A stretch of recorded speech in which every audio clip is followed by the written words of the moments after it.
Elle était brillante, ambitieuse, mais prisonnière de ses rêves de luxe. Quand un homme puissant lui a promis le monde, Gisèle a cru toucher les étoiles. Mais un secret terrifiant l'attendait.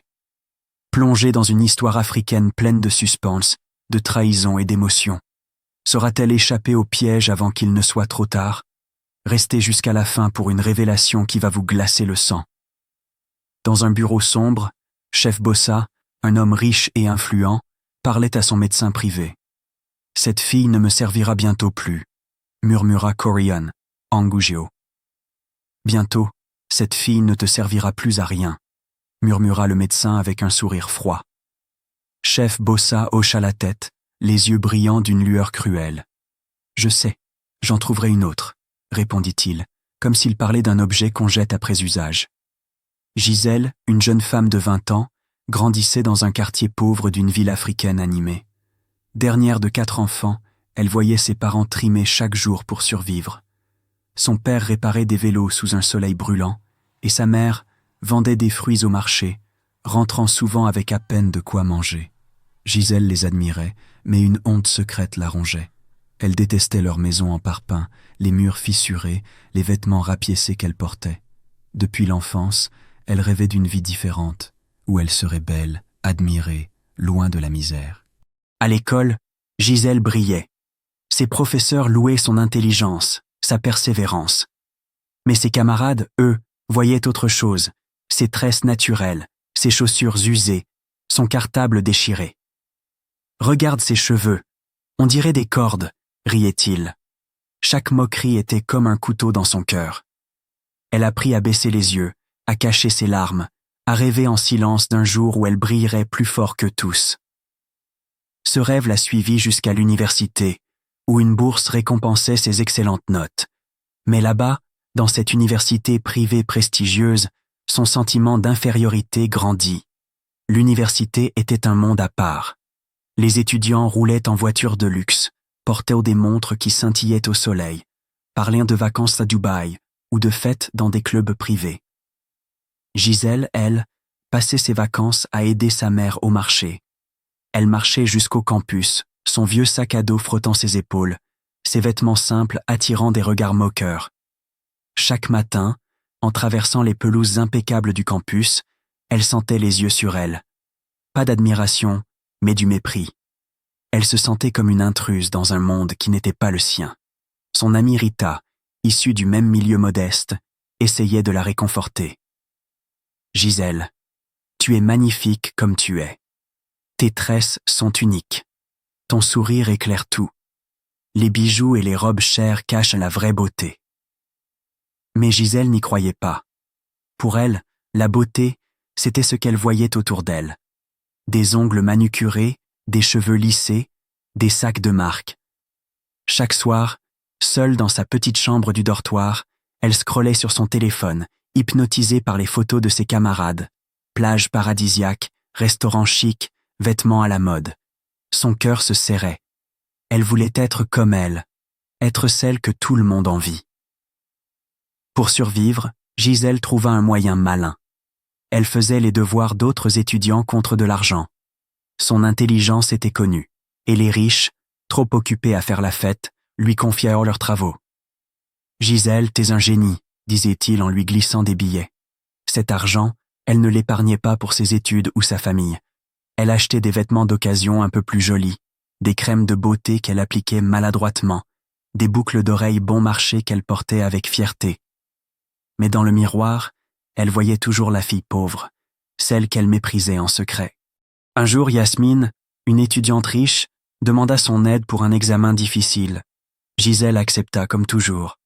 Après les cours, Yasmine l'invita chez elle pour étudier. En entrant dans son appartement, Gisèle resta bouche bée. Le salon était immense, avec des canapés en cuir blanc, un lustre scintillant, des photos de Yasmine en robe somptueuse dans des lieux exotiques. « C'est incroyable ici », murmura Gisèle, les yeux écarquillés, touchant timidement un coussin en velours. Yasmine haussa les épaules. « Oh, c'est rien ». Une pointe de jalousie traversa Gisèle, mais elle la cacha derrière un sourire crispé. Elles étudièrent des heures. Gisèle expliquait avec patience, dessinant des schémas, simplifiant chaque concept. Yasmine, reconnaissante, posa son stylo. Gisèle, t'es incroyable. Sans toi, j'étais fichue. Gisèle sourit modestement. C'est rien. J'aime aider. Alors qu'elle rangeait ses cahiers, Yasmine lança. Attends, viens à une fête ce week-end. Il y aura des gens puissants, des patrons, des stars. Ça te changera les idées. Gisèle secoua la tête. Non, ce n'est pas pour moi. Je ne saurais même pas quoi dire. Mais Yasmine insista, ses yeux pétillants d'excitation. Allez, fais-moi plaisir. Poussée par la curiosité et une envie secrète de briller, Gisèle céda. Mais je n'ai rien apporté, dit-elle gênée. Yasmine éclata de rire. Viens avec moi. Elle l'emmena dans un dressing digne d'un magazine. Des robes de toutes les couleurs pendaient sur des cintres dorés. Des chaussures à talons scintillaient sur des étagères.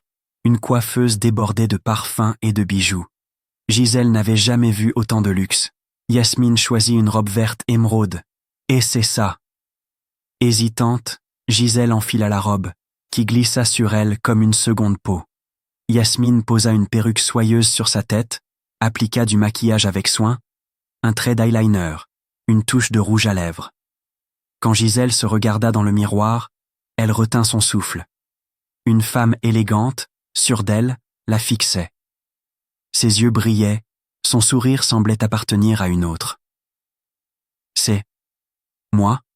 murmura-t-elle, émue. Yasmine tapa des mains.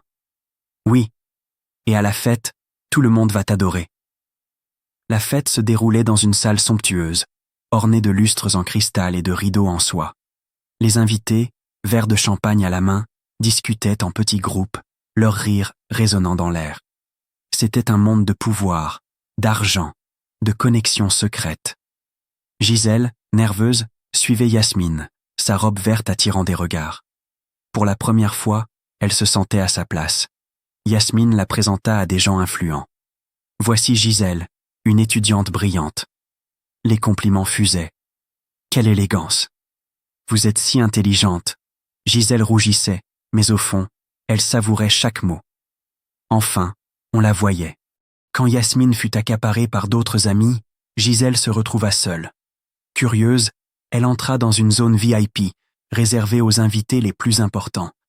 L'ambiance y était plus feutrée, les conversations murmurées. Elle s'assit dans un coin, observant les hommes en costumes coûteux et les femmes en robes scintillantes. Puis, elle le sentit, un regard pesant, insistant. Un homme, plus âgé, assis à une table à l'écart, la fixait. Ses yeux, perçants, semblaient lire en elle. Mal à l'aise, Gisèle détourna le regard, mais son pouls s'accéléra. Qui était-il? Pourquoi la regardait-il ainsi? Une serveuse s'approcha. « Mademoiselle, l'homme là-bas vous invite à sa table. » Gisèle jeta un coup d'œil. L'homme inclina la tête, un sourire énigmatique aux lèvres. Son costume sombre, sa montre en or massif, son assurance, tout criait pouvoir. Elle se rappela un conseil de Yasmine, glissé plus tôt. « Si un homme te veut, laisse-le venir à toi. Ne montre pas que tu es impressionné. » Rassemblant son courage, Gisèle répondit « Dites-lui que je suis bien ici. S'il veut parler, il peut venir. » La serveuse hocha la tête et partit. Quelques minutes plus tard, l'homme se leva. Il traversa la salle avec une démarche assurée, comme si l'espace lui appartenait. Arrivé à sa table, il s'arrêta. « Bonsoir, mademoiselle. Je suis chef Bossa. Puis-je m'asseoir ?» Sa voix était grave, veloutée. Gisèle, cachant son trouble, hocha la tête. « Bien sûr. » Il s'assit, posant un verre de whisky sur la table. « On m'a beaucoup parlé de toi ce soir. Tu sembles spécial. » Ses mots étaient flatteurs, mais son regard, intense, la mettait mal à l'aise. Que voulait-il vraiment? Gisèle joua le jeu, un sourire timide aux lèvres. « Vos amis exagèrent. Je suis juste une étudiante. » Chef Bossa pencha la tête, comme s'il voyait à travers elle. « Les étudiantes comme toi deviennent parfois des reines. J'aimerais en savoir plus. » Ils parlèrent longtemps. Il posait des questions sur ses études, ses rêves, sa vie. À chaque réponse, il hochait la tête, ajoutant un commentaire qui la faisait se sentir unique. Tu as du feu en toi, Gisèle. Peu de gens ont ça. Peu à peu, sa réserve s'effaça. Son charisme, son assurance, son intérêt pour elle, tout la captivait. Mais une petite voix dans sa tête murmurait « Méfie-toi, rien n'est gratuit ». Quand l'heure avança, Chef Bossa consulta sa montre en or. « Il se fait tard, laisse-moi te raccompagner. Une jeune femme comme toi ne devrait pas rentrer seule. » Gisèle hésita. Était-ce prudent? Mais sa voix douce et son regard convaincant balayèrent ses doutes. Elle accepta. À l'extérieur, une limousine noire les attendait. Le chauffeur, en uniforme impeccable, ouvrit la portière avec une révérence. Gisèle monta, impressionnée mais intimidée par ce luxe. Pendant le trajet, Chef Bossa continua à parler, glissant des compliments. « Ton intelligence, ta beauté. C'est rare, Gisèle. Tu mérites plus que ce campus. » Ces mots étaient comme du miel, mais une tension flottait dans l'air. Pourquoi s'intéressait-il autant à elle? En arrivant à l'université, Gisèle remarqua les vigiles. D'habitude bourrus, ils se redressèrent, saluèrent Chef Bossa avec un respect presque craintif. Qui était cet homme pour inspirer une telle réaction? Avant qu'elle ne descende, Chef Bossa sortit une enveloppe épaisse de sa poche. « Ouvre-la, dit-il. » Gisèle obéit, découvrant des liasses de billets. Elle resta figée.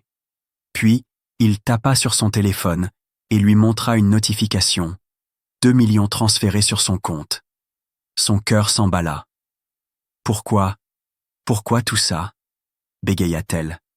Il posa une main sur la sienne, son sourire aussi charmeur que dangereux. « Parce que tu le mérites. Et parce que je veux que tu sois à mes côtés. Si tu acceptes, je t'offrirai tout. Argent, luxe, voyage. Réfléchis. Donne-moi ta réponse demain. » La portière s'ouvrit. Gisèle descendit, les jambes tremblantes, regardant la voiture disparaître dans la nuit. Cette nuit-là, Gisèle ne dormit pas. L'enveloppe sur sa table, la notification des 2 millions sur son téléphone, tout semblait irréel. Elle repensait à sa vie, les moqueries, la pauvreté, les rêves qu'elle croyait impossibles. Cette opportunité, c'était sa chance, non? Mais la petite voix revenait, plus forte, et s'il y a un prix à payer? Elle imagina sa mère, épuisée au marché, son père courbé sur ses vélos. Avec cet argent, elle pourrait les aider et changer leur vie. La tentation était trop grande. Le lendemain, elle envoya un message à Chef Bossa. « D'accord, je veux être avec vous. » Une voiture vint la chercher. Le chauffeur l'emmena dans un quartier chic où des tours modernes dominèrent le ciel. Son nouvel appartement était un palais, parquet luisant, meubles en cuir, baies vitrées offrant une vue sur la ville. La garde-robe débordait de robes de créateurs, de sacs de marque, de bijoux en or. Gisèle tourna sur elle-même, riant et pleurant à la fois. Était-ce vraiment sa vie maintenant? Chef Bossa la combla. Il lui envoyait des cadeaux somptueux, colliers en diamants, parfums rares, une voiture avec chauffeur. Il l'emmenait dans des restaurants étoilés, des galas où elle croisait des politiciens, des stars. Les regards admiratifs remplaçaient les moqueries d'antan. Elle se sentait vivante, puissante. Mais parfois, tard le soir, seule dans son appartement, une ombre passait dans son esprit. Pourquoi Chef Bossa était-il si secret sur sa vie? Pourquoi changeait-il de sujet quand elle posait des questions? Bientôt, le prix de ce luxe apparut. Gisèle négligea ses études. Les cours semblaient en fade face à sa nouvelle vie. Elle séchait les amphis, convaincue qu'un diplôme ne valait rien comparé à ce qu'elle avait. Ses journées se résumaient à des fêtes, des dîners chics, des heures à se prélasser dans son appartement. L'alcool devint son compagnon. Un verre de champagne aux soirées, puis des bouteilles entières chez elle pour chasser un vide qu'elle refusait d'admettre. Rita, inquiète, l'appela. « Gisèle, où es-tu? Tu ne viens plus en cours. » Gisèle l'invita chez elle. En voyant l'appartement, Rita resta sans voix. « C'est... Comment as-tu fait ?» Gisèle sourit, vague. « Un homme m'aide. Il croit en moi. » Rita fronça les sourcils. « Gisèle, sois prudente. Les choses trop belles cachent souvent des pièges. » Gisèle balaya ses mots d'un rire. Ne t'inquiète pas, je gère. Mais au fond, les paroles de Rita la hantaient. Était-elle vraiment en contrôle? Puis vinrent les premiers signes. Gisèle perdait du poids. Ses robes, autrefois ajustées, pendèrent sur elle. Elle se sentait fatiguée. Des vertiges la faisaient trébucher. Elle mit ça sur le compte de son mode de vie. Repas sautés, nuits courtes, trop d'alcool. Ça passera, se disait-elle, refusant de regarder la vérité. Elle ne voulait pas briser son rêve. Mais les symptômes s'aggravèrent. Douleurs lancinantes, fièvre soudaine. Elle tenta de contacter le médecin privé de Chef Bossa, celui qui l'avait toujours suivi. Pas de réponse. Ses appels restaient muets, ses messages ignorés. Une peur sourde grandit. Elle écrivit à Chef Bossa, cherchant du réconfort. Silence. Ses appels tombaient sur une ligne coupée. La panique l'envahit. Elle fouilla son téléphone, cherchant des indices. Rien. Il l'avait bloqué. La vérité la frappa comme un coup. Il l'avait abandonnée. L'homme qui l'avait couverte de cadeaux, qui lui promettait le monde, l'avait jetée comme un jouet cassé. Seule, malade, sans argent, elle s'effondra, les larmes brûlant ses joues. Les douleurs empirèrent, la clouant au lit. Elle appela des amis, des connaissances, suppliant pour de l'aide. La plupart l'ignorèrent. Encore Gisèle avec ses drames, disait-il. Elle n'osait pas contacter ses parents. Comment leur expliquer? La honte la paralysait. Finalement, elle appela Rita. Sa voix tremblait. « Rita, j'ai besoin de toi. » Rita arriva en courant. En voyant Gisèle, pâle, amaigrie, presque méconnaissable, elle étouffa un cri. « Qu'est-ce qui t'arrive ?» Sans poser plus de questions, elle l'aida à s'habiller et l'emmena à l'hôpital. Dans la salle d'attente, Rita tenait la main de Gisèle, lui murmurant « On va s'en sortir, d'accord ?» Mais Gisèle, les yeux creux, fixait le vide. Après des heures de tests, un médecin entra, le visage grave. « Mademoiselle, vous avez le sida. La maladie est à un stade avancé. » Le monde de Gisèle s'effondra. Elle hurla, un cri déchirant, mélange de douleur, de colère, de désespoir. Rita, en larmes, la serra contre elle.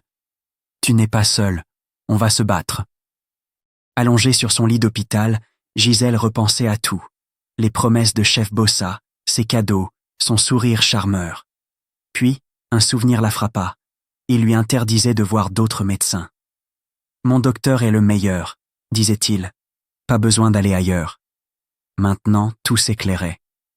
Il savait. Il savait qu'il était séropositif. Il l'avait manipulé, privé de soins, pour protéger son secret. La colère monta, plus forte que la douleur. Cet homme qu'elle avait aimé l'avait condamné, sciemment, à la souffrance. Pire, elle apprit par des murmures, des conversations volées, qu'elle n'était pas la première. Chef Bossa avait un schéma, séduire des jeunes femmes, les éblouir avec son argent, les utiliser, puis les jeter quand elles devenaient inutiles. Une nouvelle fille, plus jeune, était déjà à ses côtés, ignorant le piège. Gisèle serra les poings, une flamme de justice brûlant en elle. Mais son corps, lui, s'éteignait. Rita contacta les parents de Gisèle. En la voyant, frêle, branchée à des machines, ils s'effondrèrent. « Pourquoi ne nous as-tu rien dit ?» sanglota sa mère.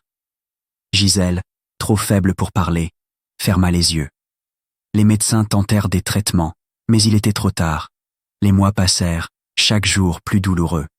Gisèle repensait à sa vie d'avant, ses rêves, ses rires avec Rita, les espoirs de sa famille. Tout semblait si loin. Dans ces derniers instants, une étrange paix l'enveloppa. Était-ce l'épuisement? La résignation? Elle murmura à Rita « Merci d'être restée. » Puis, elle ferma les yeux pour toujours. Son histoire, tragique, résonne comme un avertissement. Les promesses de richesse facile, les mirages du luxe, peuvent cacher des pièges mortels. La prudence, la vigilance sont des boucliers face aux illusions. Nos choix, même ceux qui semblent anodins, peuvent changer notre destin à jamais. Quelle histoire déchirante! Gisèle a cru qu'elle pouvait échapper à la pauvreté et briller parmi les puissants, mais elle a payé le prix d'une trahison cruelle. Si ce récit vous a ému, choqué ou fait réfléchir, abonnez-vous à Héros Inattendus pour découvrir d'autres histoires africaines pleines de suspense et de leçons de vie. Laissez un like, partagez avec vos amis et dites-nous en commentaire ce que vous en pensez. Vous avez une histoire à raconter? Envoyez-la à l'adresse dans la bio. À très bientôt pour une nouvelle aventure qui va vous captiver.